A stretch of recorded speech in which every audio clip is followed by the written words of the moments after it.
Hi, good evening. Am I audible?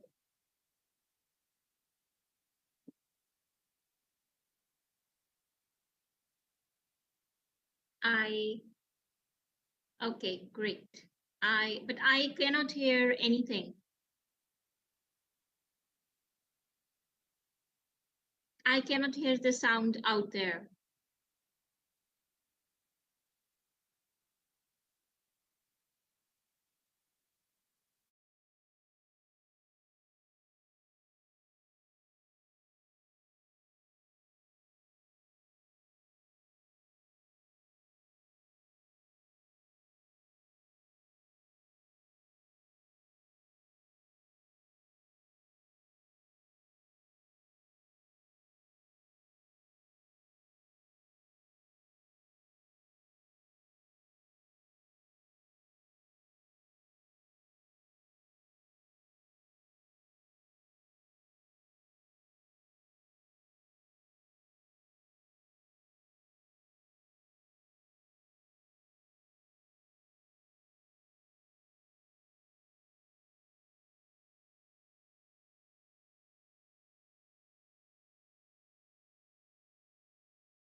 Prova, prova, prova.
Sette, 6,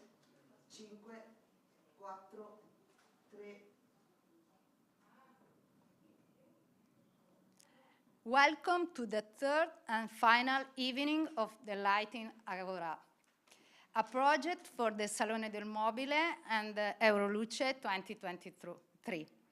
We're together with Chiara Carucci, Giacomo Rossi, and Martina Frattura, which, as you have experienced during the first 2 days, aims to create a space for everyone to promote the culture of light, here in the splendid location of Living Choice by Remigio Architects.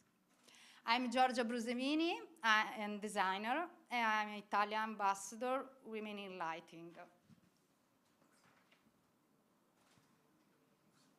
Research shows that starting at age 5, many girls begin to develop self-limiting beliefs and think they're not as smart and capable as boys. They stop believe their gender can be anything. The issue is called the dream gap. Despite the data, a lot of data prove this. I'm often asked if it still makes sense to talk about gender equality today. A lot of people have been asking me this, especially since 2029, when I became the Italian ambassador of an international project, which is set up to ensure that gender balance is never broken. Some ask me if makes sense here in Italy. Others, on the other hand, shift the question by asking me if perhaps the concept of intersectionality is more relevant. This is what the Embracing Equity of International Women's Day 2023 is about, as well as the driving force behind the lasted Women in Lighting initiative, the Global Survey. When asked, I answer like this. I start with a fact. Women are the only majority to be treated as a minority. This is alone comes that it makes sense to focus on this discrimination as well. And it is preciously from discrimination that we start to relate the broader concept of intersectionality, discriminating by gender, race, social class, and again, disability, sexual orientation, and so on. To simplify, here today, we are discriminating against because of being women, but for some of us, this is accompanied by racist discrimination, for others by sexual orientation, for some by age, etc., etc., etc. This is what we are talking about here, eliminating discriminations, both when it is just one and when it is multiple and interconnected. Well, if I owe anything to having become an ambassador, it is to have grown in awareness, the awareness of my privilege. Equity, in effect, it's directly linked to the concept of the privilege. Studies have shown that it is easier to realize that others are underprivileged than to see that we are advantaged and therefore privileged. All of us can be both favored and disfavored. I am at disadvantage as a woman, but I am an advantage as a white person living in Italy. And you know what is important? To privilege comes with the responsibility to use it in the best possible way to change. With the women fellow Italian lighting designer who approached women in lighting over the past few years, we have tried to implement action to diffuse mechanisms of internalized sexism that are still very much present in our culture. We have a game ball and we have taken a chance. We have tried to free ourselves, and we do it every day, from the limiting beliefs that as women have kept us apart. How many times have we been competing and distracting in order to fill never top position role? How many times have we been told that working with other women is difficult? How many times have we let the narrative linked to our gender rather than direct experience guide our choice, our attitude, and our actions? This led to such initiative and ventures weekend of lighting designer workshops, so attractive that they took mothers away from their families. Business-related training sessions that made it possible to understand that the freelance professional requires us to think like entrepreneurs. We began to understand the taking time for ourselves together with others made things happen, stirred spirits, creativity, dreams. Extraordinary things happen in 2021. We started to support realized in an association against gender violence, where our expertise could make a difference.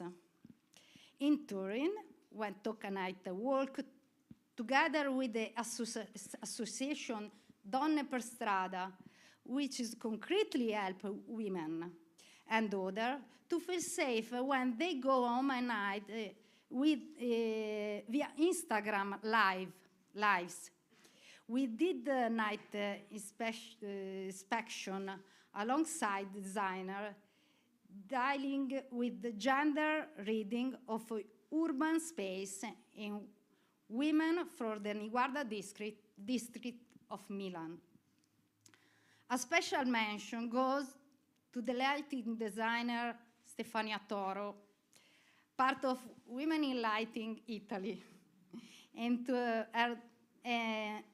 her design challenge.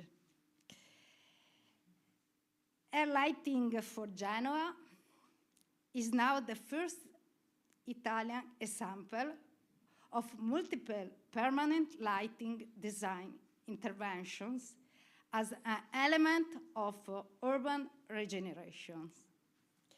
Stefania, in the 2029 January, I remember correctly, realized that all the work she had done over the years in Genova could flourish by involving Women in Lighting Italy's network of designers. Those with whom she had done workshop, meet online and go the chance to meet. And I leave that floor to her, so to have the first-hand experience.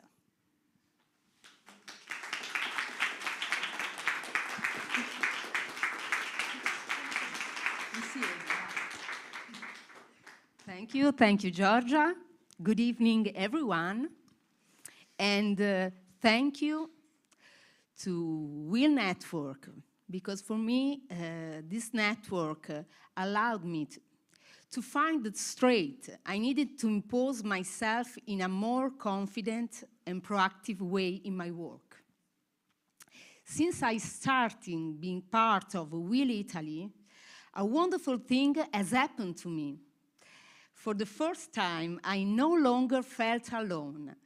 I was finally able to share doubts, uncertainties, and success with many female professionals who were in the same situation. This positive and optimistic push allowed me to write a project, Lighting for Genoa, which proved that the real strait was the strait of networking between us. A new vision not yet realized in Italy. Lighting for Genoa was born in September 2021. It's a project that envisions the creation of 10 permanent lighting design interventions in 10 announced squares located in the historic center of the city of Genoa. The peculiarity of the project is precisely that of entrusting a square to a different female lighting designer. A choral project made up of 10 different interventions in terms of culture and modus operandi, with the aim of giving a new life to 10 no places. This is the different photos. An artistic journey able of telling the city in another way to make it more inclusive and lived. 10 women who have interpreted the urban spaces with their own vision to transform them into hospitable and safer places to cross. The projects don't focus on the need of more light, but light that is more studied. A light that aims at enhancing architecture, spaces, and that creates scenographics that allow a new interpretation of the place. In a year and a half, we have realized 4 squares. Within the year, we should finish the other 6, I hope. A tiring journey, but rewarding and educational. A new concept of teamwork among women to create a great choral project, because I'm deeply convinced that by working together, competence, professionalism, and a new wave of interpreting the city can be understood. During all the project, no, something, I would tell something to end. I hope that in the future, this project and this way of working as a team can be exported to other countries and cities, adapting it to the peculiar characteristics of the different places. So that's it, the photos. You can see the photos of the 4 squares we have realized, and thank you so much.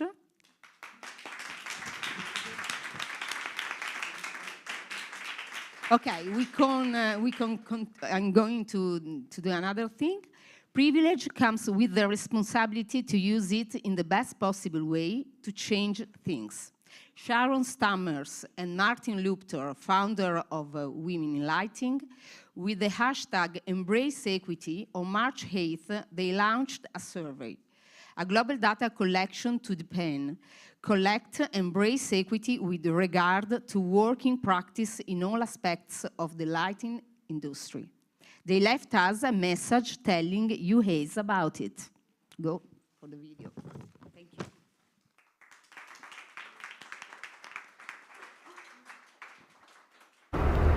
Buonasera, everybody. Greetings from Milan. We're going home tomorrow, so we can't be with you next week, so we thought we'd record you this little message. Giorgia asked us to tell you about our global Embrace Equity survey. But to do that, we need to go back in time a little bit. After 2 successful years hosting an online conference aligned to 3 different time zones, we wanted to do something different for 2023. When we started the global gathering in 2021, it was a time when we felt that we needed to be connected in some way, and around 800 people around the world joined us online. Now the world has changed again, and we're moving forward to focus on an in-person event in 2024 to celebrate 5 years of the WIL project. So this in-between year, we decided to turn the tables, and instead of gathering people together, we wanted to gather data about people, and we're calling upon you to help us create a global gathering of information by completing our survey. So the theme for this year's International Women's Day was Embrace Equity, and with this survey we hope to do just that. We really want to embrace equity in regard to the working practice in all aspects of the lighting industry. In order to embrace equity, we need to investigate it. And our hope is that this global gathering of data will not only highlight where equity is problematic, but also where it's positively thriving.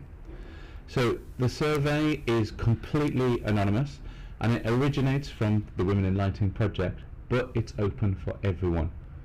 We want everyone to join in because we only get better together. Everything in the survey, as I said, is anonymous, and all of the questions are optional.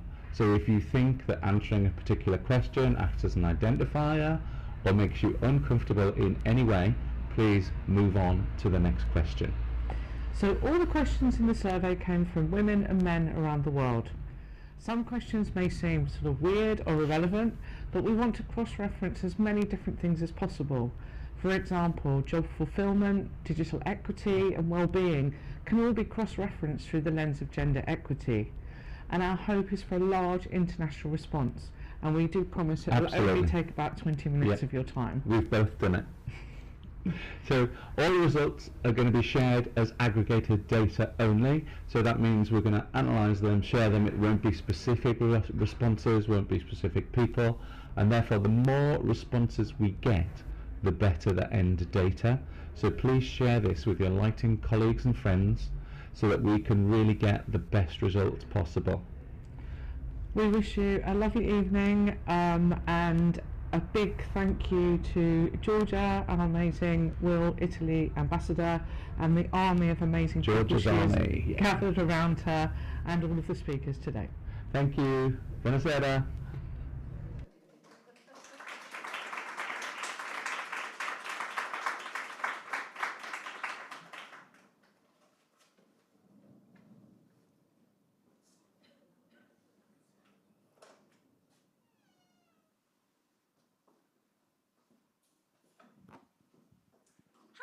Hi, everyone. So I was just called here just because we have now an amazing panel with so many amazing panelists that will go talk about embracing equity. So according, after, first of all, thank you, Giorgia, for your talk. That was really nice. You said it very well. Thank you. Real. So we continue with this topic. We continue embracing equity. And first of all, I would like to welcome the moderator, Helen Ankers. Thank you for being here. Please join me here.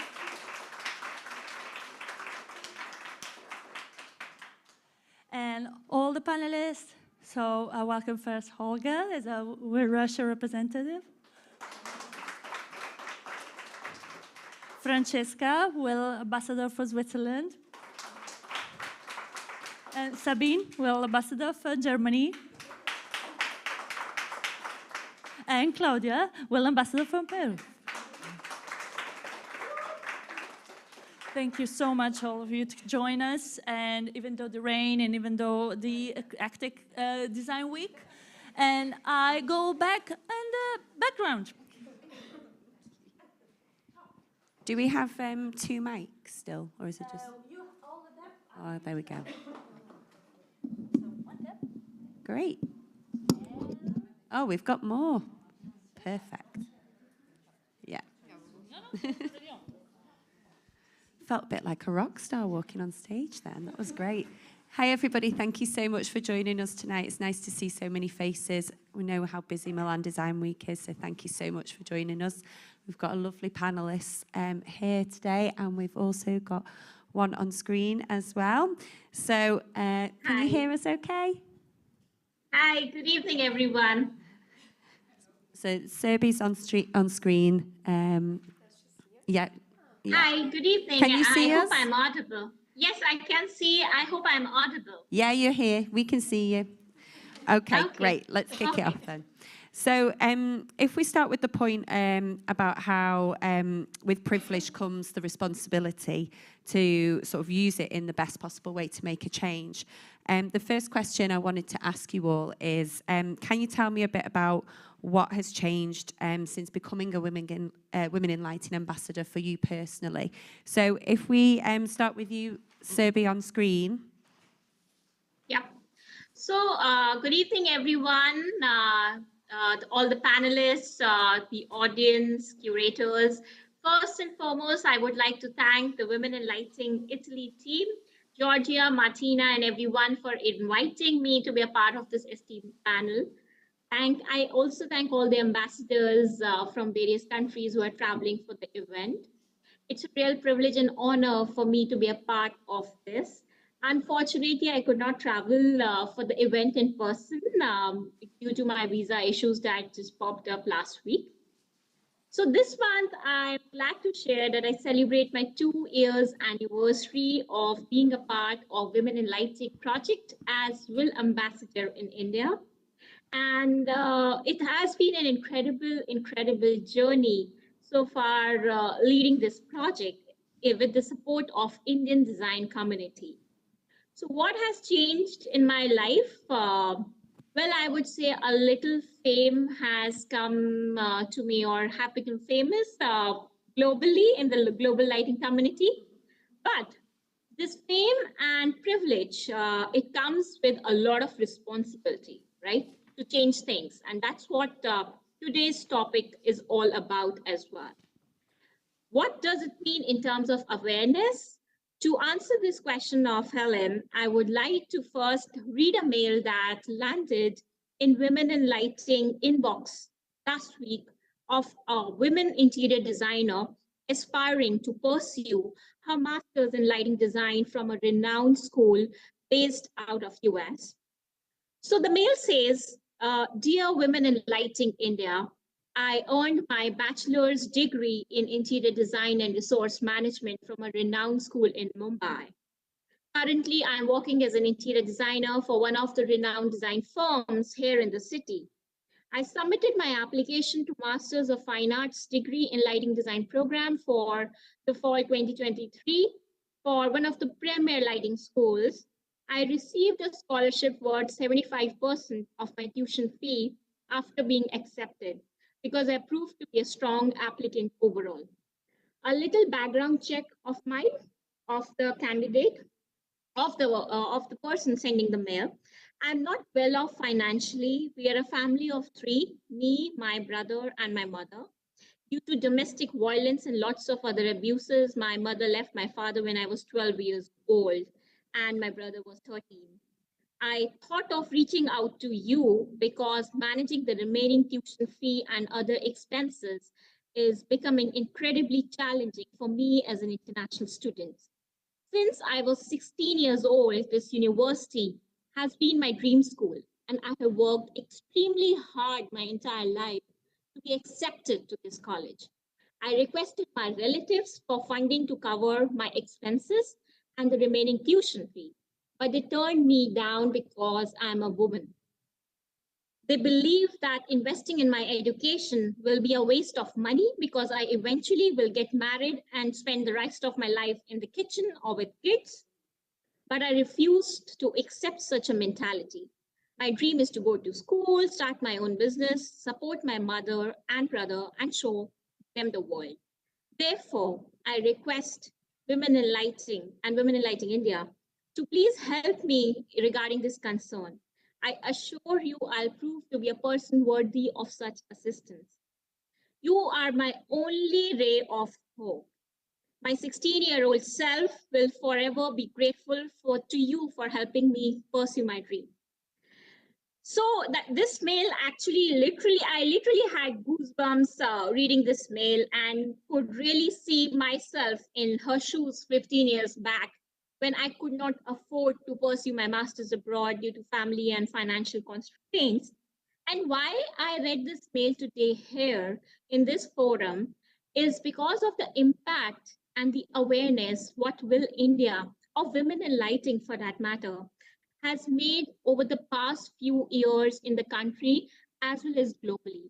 And this is what, as a community, we need to work upon, support young women designers to pursue their education, support their career as a community together in their respective countries as well as internationally. Okay. Over to you, Alan. Thank you.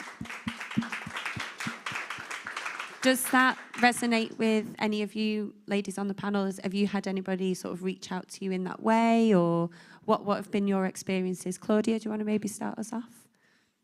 Okay, so when Sharon approached me to say, you are going to be the ambassador of Women in Lighting in Peru, I think that makes me look back, because when I begin doing lighting, there's not a career in lighting. I am an architect. So is one engineer that wrote a book for a company, and then I'm trying to do lighting. Of course, everybody says, no way, you can't do this. But I begin to work in lighting. Now I count the years, and 30 years, 20 as independent. When I begin to be independent, I begin to also try to teach. In my 24 years, I teach lighting in an institute, and I try to convince more people to say, you know, you can do architect, but you can do lighting, because lighting is amazing. Lighting is freedom. Lighting is passion, you know. And then I look back now, and I think there's already 20 lighting designers in Peru, all women. And in Peru, it's a women profession. Okay. But being a WIL ambassador made me realize all the work that I've done without knowing that I'm doing that work, you know? So I like to put this picture because probably the people that knows me, Emma is always on my picture. Emma is my daughter. This is in the stadium. This is a stadium. I do the stadium. Look, me in the center with all my friends, that team that I lead. But internationally, the press thinks that was made by one of these guys there. That is my friend, of course. No, it's impossible that a Peruvian and a girl do it, but I do it. And I don't care what press says. Someone says me, that is why you need to go out and talk. And that's where my talking began, since that year, 2014. And Emma have there 1.5 years, because sometimes I need to take Emma to my sites, because where I'm going to leave her, and also because I want to know her that working is my passion, is my happiness, and also hers. So she's always there with me. Even when I have to post a picture of a woman, I said to Emma, you came with me because you are part of me. I'm a mother, and I'm a professional, and I'm a lighting designer. So we can do whatever we want. Okay. And so how about you, Sabine? Is that, we're just going to, we'll just do a round of applause after each one. Powerful. Powerful. I think, that's exactly, like, we need these role models. We need people showing that you can do it all. For me, when the question came, do you want to be an ambassador, I was like, oh, wow. Kind of like also as the introduction from Giorgia, like, what's my privilege? Am I not already privileged? Is this, like, suddenly I became aware that the things that maybe made me feel uncomfortable, like being the only woman in a room, going to a building site, being down-talked because they ask questions like, do you know Daly? I'm like, Dali? You know, like they try to explain or just assume already you don't know. And I guess like in a football culture on top of that, you'll have experienced that too. So yeah, I think that kind of being part of this organization empowered me also to speak up, not only to the people that maybe down-talk me or assume that I don't know because, well, I'm a woman in a technical profession, but also on the other hand, empowering others. So here, the quote that I chose was, the most common way people give up their power is by not knowing that I have any. And I've seen that in my team as well, like before they go, and we've been mainly a female team over the years, also empowering them, saying, hey, an installer can't talk to you like that. You know, you've planned this, you know all the details, just go there, you know, and be the person, be the planner, and stick to that. So yeah, I think it's a lot of that, like empowering each other, and I think that's definitely what this community is doing. Yeah, definitely. And I think it goes back to that point as well that Giorgia said about constantly getting told women are difficult to work. It's difficult for women to work with women, and it's you know, we can be difficult and things like that, or it's helping each other and actually supporting each other. And I think that's really, really important, rather than, you know, getting into that talking each other down or not, or getting catty and things. Is that something that any of you sort of experienced previous to the Women in Lighting experience, or has it changed since, like you said, you know, having that community around you? I would say it has changed that women I've not met are reaching out actively. So I feel there is an openness in this community, kind of like somebody from the Netherlands writing me a mail, hey, can you give me a tip? Or somebody from somewhere else, you know, like, yes, you know, it hasn't been there before. Now I don't know. What about you? I mean, what I have noticed is that there's a lot of support. So women sharing other women's work. Everybody's talking about projects, talking about initiatives. So that's really what helps. So we help each other getting more known, more acknowledged, and to be visible for other women, young designers who are starting into the profession. So yes, this is possible. We are doing it. Women are working. They're great, and everybody. So creating this sharing and support community that helps everybody. Yeah. Olga, do you want to share your experience? Yeah, so basically, hi all. So basically for me, it was super difficult to start this community because I already lived in Italy and my community had to be in Russia. So it wasn't that easy, but the first thing that happened when I started doing this community, it wasn't about men who wrote me bad things or something. It was a female who wrote me that you are ashamed of our country because you should stop do it. You cannot show all these girls. You should show only the best ones. Otherwise, all worldwide community will think that there is no good lighting designers in Russia.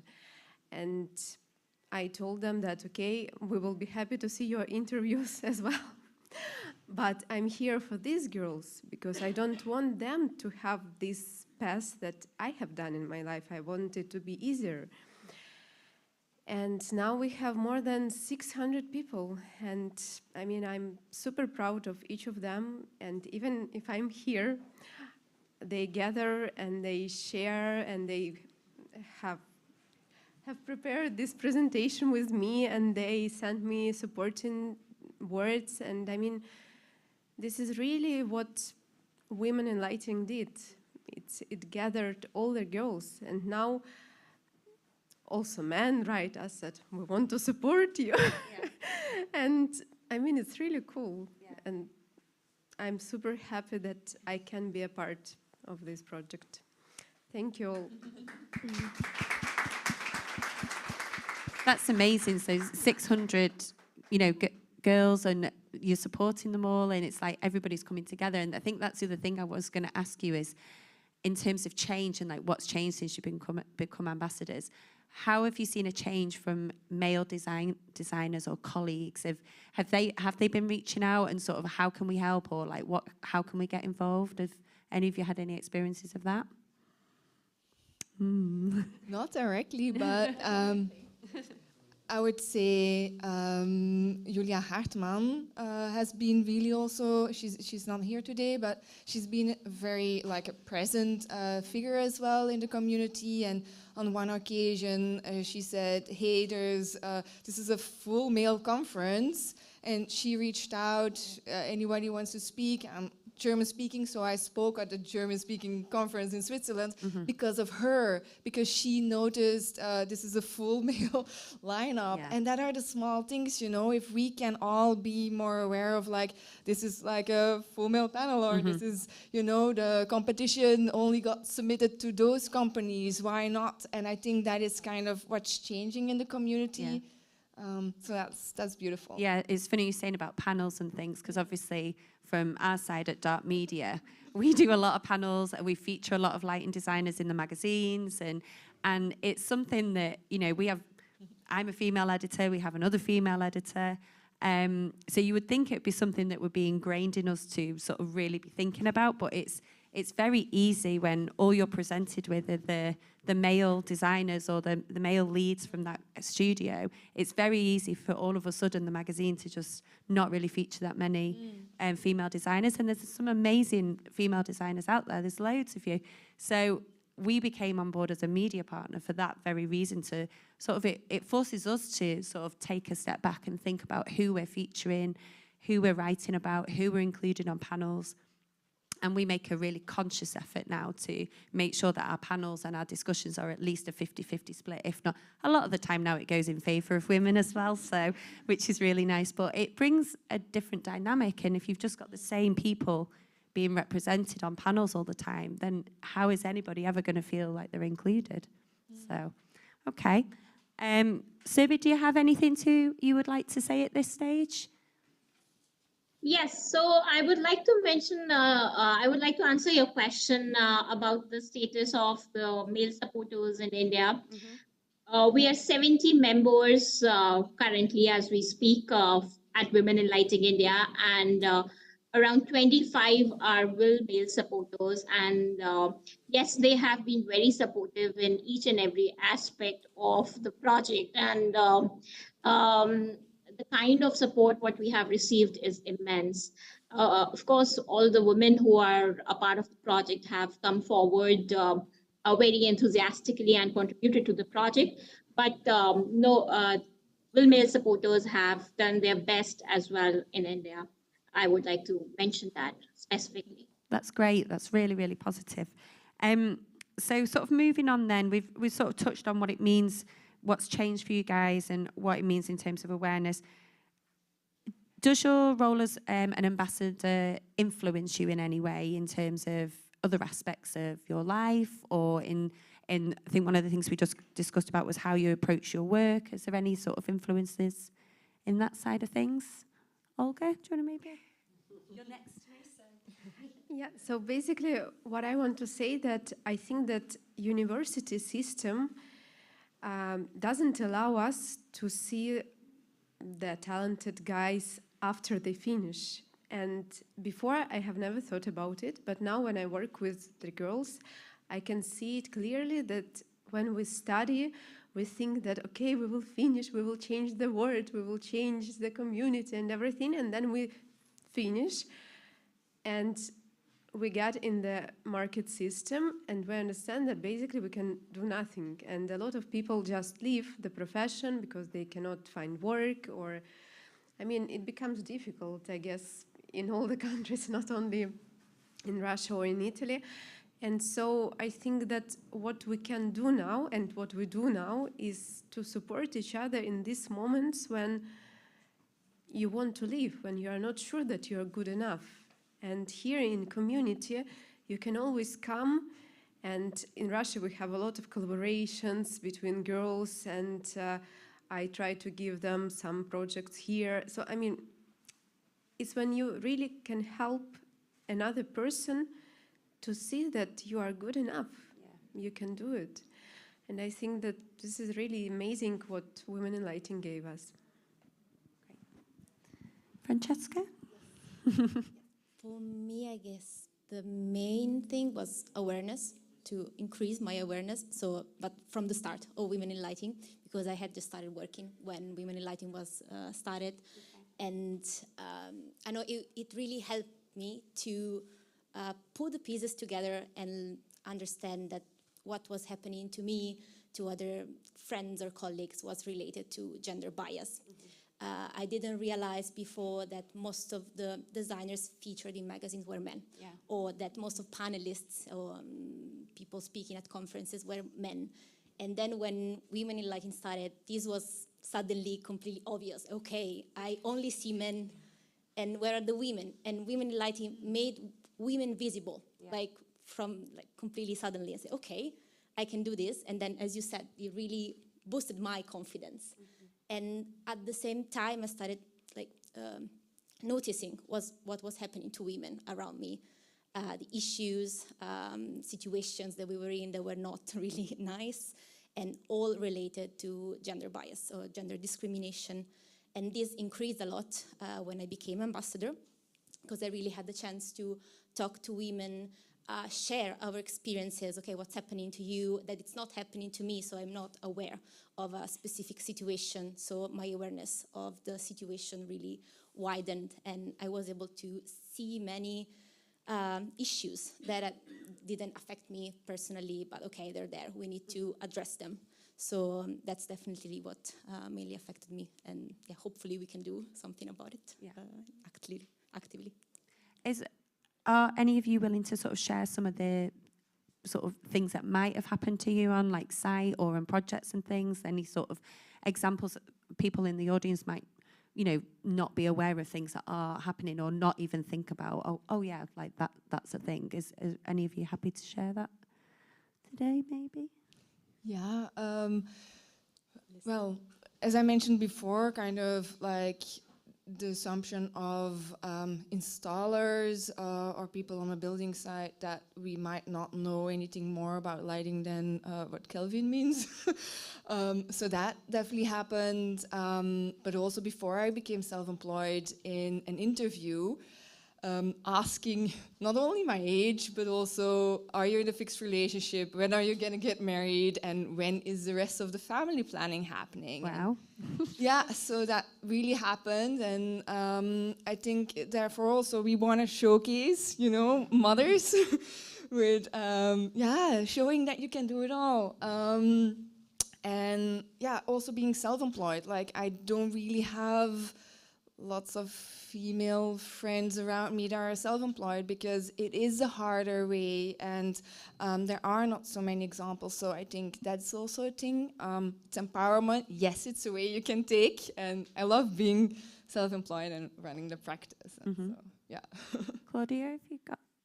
Well, now that you mentioned that other mothers, of course, happened to me in Peru, in the school, that is, Emma, your mother is not here again, flying somewhere, you know, and Emma is always proud of me saying, look, my mother is talking about the projects, and yes, that happened. I think that Women in Lighting do is something amazing, because communication have the power. And imagine, we all try to communicate, but when Women in Lighting appear, now we are massive, you know, and how you say, in Spanish says, la unión hace la fuerza. So that's true, because we all can help each other and about our own experience, because each country is different. And of course, it's difficult to go on site. Until now, happened to me. In that moment in the stadium, I remember I have 100 workers there. My team, men, and me. And all the time I went on site, I'm thinking, how am I going to dress so they know that I'm back. So I go like, you know, do this, this is wrong, this is wrong, this is okay. And then I go out with Cesar and my team laughing, making jokes, because if I'm like laughing or whatever inside, they're not going to take me serious, you know? But I have to do that for 100 days. And it works really well, but they were amazed. But the good thing about this is I work in this company that is an electrical company, Endesa, and all the people have to dress with uniforms. And I dress whatever I want because I was the designer. So I'm creative. So, you know, yes, there's some different things that you need to move forward, I think. It's better to move forward and be better and try to get, you know, the power that you need. And I think this community will give all the younger generations the power that they need to not feel that you are not good enough. Because I came from South America. That is normal. You are not good enough, you know? But that is not true. We all smart, we all creative, in a different way, in a different career, or I don't know, you know? But that is, we are not good enough. I think we need to remove from our minds. Yeah, and it goes back to Giorgia's point that she made early on about how from the age of 5, like, girls are thinking that they're not good enough or they can't do it. And that's incredible that it's ingrained from such a young age. It's really, really scary. And it's a lot to sort of try and turn around and change. We've got Surbhi back on the screen. Is there anything you want to say at this point? Yes, so as I would like to mention, I would like to add to what Giorgia said and what Alan also mentioned. Yes, there is a lot of authority what we have got as women in lighting ambassadors, and our perspective towards projects or people's perspectives towards us on projects have changed. but still I still see discrimination and gender biases in the industry. Uh, being in the practice since last 15 years, being in the industry since last 15 years, and being in my own practice, being an architect and a Women in Lighting India ambassador, we lost a project 2 months back which is of a national importance, a private project, not a government project. And we were told that we're overqualified for that. You can imagine now that, like such a national importance project, we were overqualified, and we came to know the next week that it was given to a young person, a male person who was on sabbatical for a couple of months and wanted to just come on the project. So like this was right after the negotiation. We were all the negotiations were done and everything, and we were just getting the contract, and suddenly somehow things change overnight. So I still feel that there are gender biases in the industry, and we need to move forward together as women in lighting globally. Okay, and so this brings me to sort of the second main question we were going to look at today was sort of in your individual countries. Obviously, we've established that every country is unique. It comes with its own issues, or sometimes, like you're saying, Claudia, in where you are, it's actually a female-heavy industry and things. So, what are you doing as part of your role as ambassadors, and what sort of activities? You've touched a little bit already, Olga, but if you could maybe expand on what you're doing so that everybody's sort of aware of what's going on at the moment.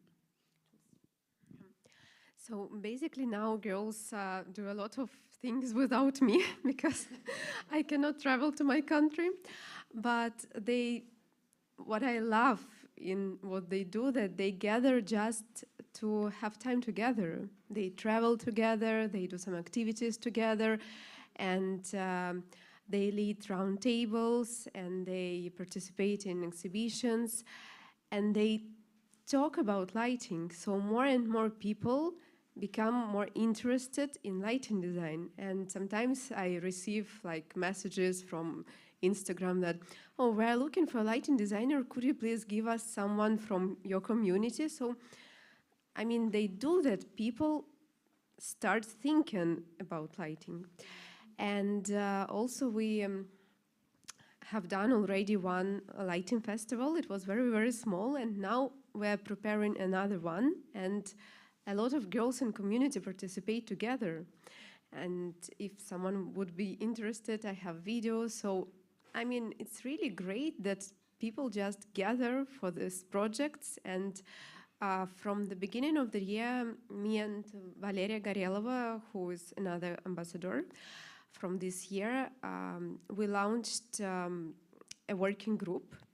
And every Monday we gathered just to talk about our goals, about our plans, about what we want to achieve, and we helped each other to see from another point of view, you know, like, because when you have a goal, sometimes you don't know how to start going to it. And now together we can do it. And we have done a book about our community in Russia, and we have done some New Year's parties. So, I mean, we have each other, and I think that this is the most important thing. And more girls become more interested in the community, and they start to write and they start to join. And for me, it's like, this is a great thing that is happening. And it sort of shows the strength of the network as well, that you can still support them from afar, and that they're all supporting each other. Yes, but you know, like before New Year, it was a very difficult moment for me because it was first 2 years of COVID and then this situation we have now. And I wrote to girls and to Martina and Sharon that I think I should finish my ambassador career because, I mean, it's not honest that I'm here and I cannot support them. And they replied me that, Olga, it's okay for us. Don't worry. I mean, it's good enough. And I know that they did it just for me. but it was a super support for me. And one girl, she replied that she would like to become an ambassador as well. And I resent to Martin and Sharon, and now we have 2 ambassadors. So she is there, and I'm here, and maybe it's even better for word connection. I don't know, we will see.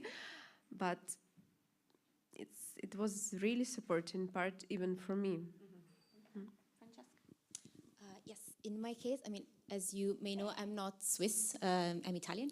So the first step for me was understanding the situation in Switzerland. So how gender equality, what's the status of gender equality, how gender discrimination is perceived by both men and women, what are the topics we need to address and we need to talk about, whether it's pay gap or gender discrimination, sexist behavior in workplaces, in construction sites, at events or whatever, or career progress, for example.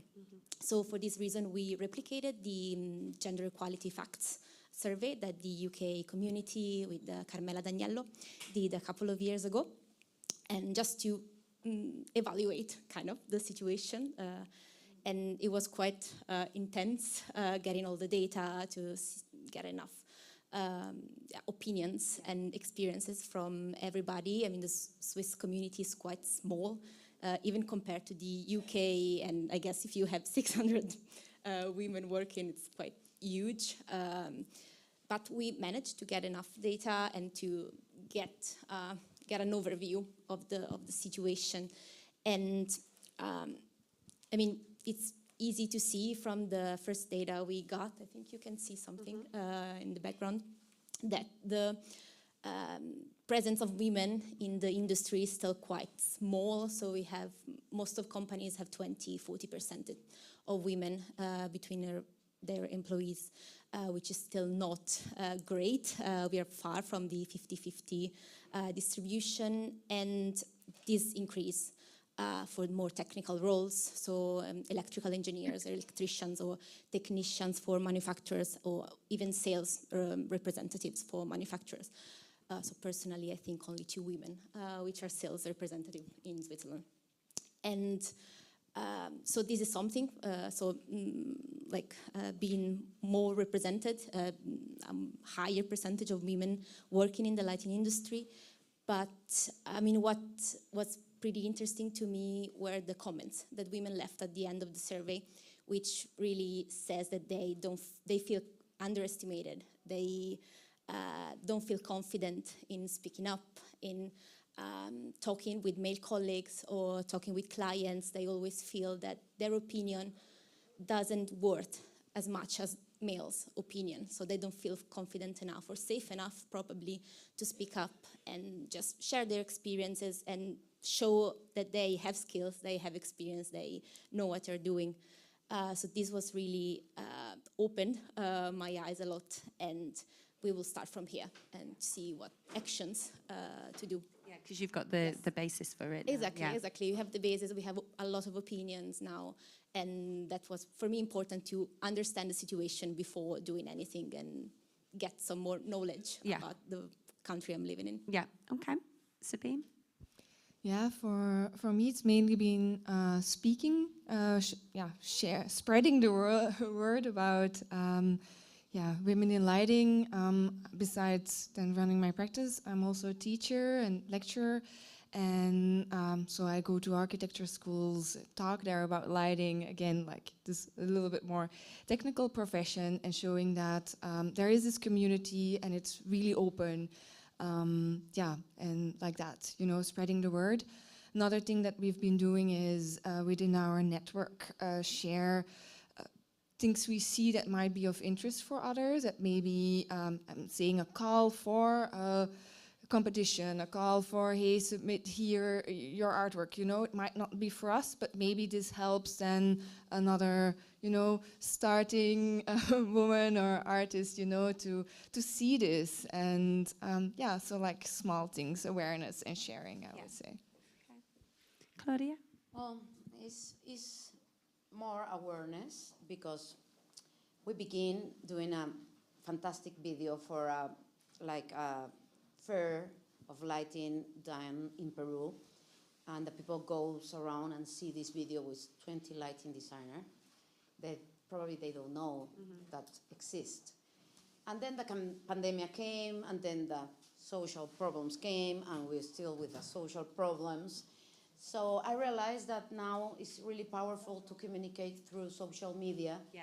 So that's the good thing, no? So all the time that I can talk, that I can teach, they know that they can reach me. And I hope that this year or next year we can do something, but I think that already helps a lot, and we're going to keep, you know. Yeah, we need more events like this. Maybe if we can carry this on. Surbhi, are you there? Yes, I'm there. Do you have anything to add on that, on what you're doing in India? Yes, there's a long list actually. So in the last 2 years, we as Women in Lighting India are a part of every important conference, exposition, event happening in India as main supporting partners being Women in Lighting, changing the dynamics completely, or I would say a 360-degree change is what we have seen. Women in Lighting India chapter, with the goals aligned with the goals of International Lighting Project, we have made a very strong impact in the lighting industry in India. What we are trying to do is create a strong, welcoming, and open network with new ways of collaborative working, as well as leadership with our initiatives. We started with the India chapter with 7 members, and as we speak, we are close to 70 members now, both women and women in lighting male supporters. We, going ahead, we believe that every person is the hero of their story, stories that are unheard, true, and straight from the heart. So this made us launch an online initiative called The Power of Stories, with the focus to interview professionals in this field and make their stories heard, as well as profiles raised aligned with the Women in Lighting International Project.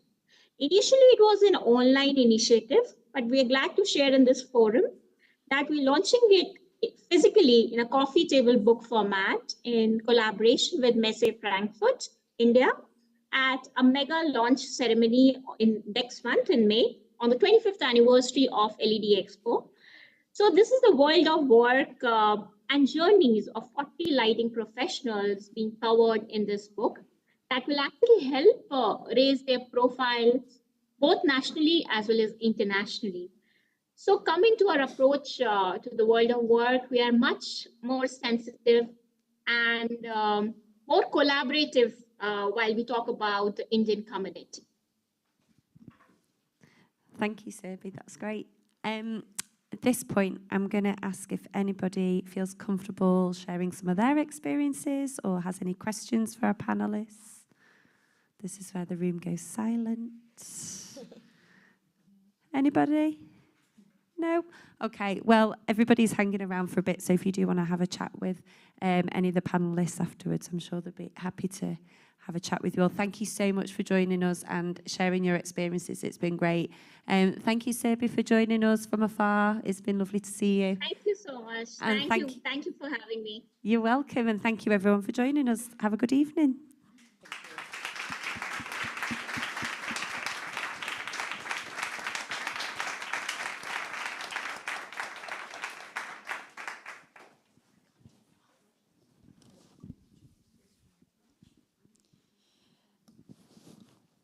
So I would like to thank everyone who is here, but also those who are following us live, which is possible thanks to the support of ARC and darc media. And now I would like to tell you something.